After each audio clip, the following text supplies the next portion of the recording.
Unsa may rason nimo tay nganong gitigbas nimo tong biktima? Nalipod lang ko sa kong kulingon kay iya may dad na itakin yung sundan. Unsa man gid una nahitaboan ning naabot mas punto sa panigbas? Iya magitigbas ang akong haligigod nga. Niliguran na mo, kasal among niliguran mo na. Akong gina siya, isa ko ba doon kay masama ta. Di na siya maminaw. So, namoy away gid ani sa una o katulang nga higayon? Wala. Nakainom siya tutungura? Nangayo, pag siya na ko gani kwarta, ipalit og kandoy, dugang siya 40, kay palit og inom, yan.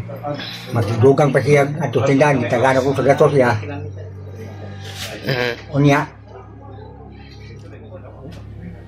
Natuan ninyo dito na po. Wala pa kapit to.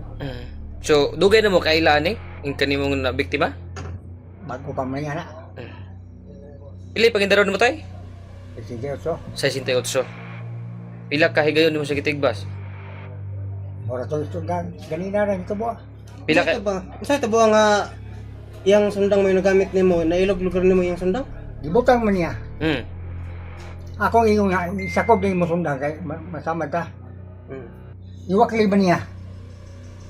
Ilog-lugar nimo. Wala, kaya ako napupot sa sundan. Ako isakob din mo ba, isakob na. Iwakli ba niya? Hadlok na sa logo nimo. Dili ako nagpupot nga sa akong yan sundan. Ako itong isakob na yung sundan mo kay masama ta. Iwakli ba niya akong kamot? Katong tungura tay, pila mo kabok dito sa nahitabuan? Kami rin doon. Katong nahitabuan imong balay? Akong balay to.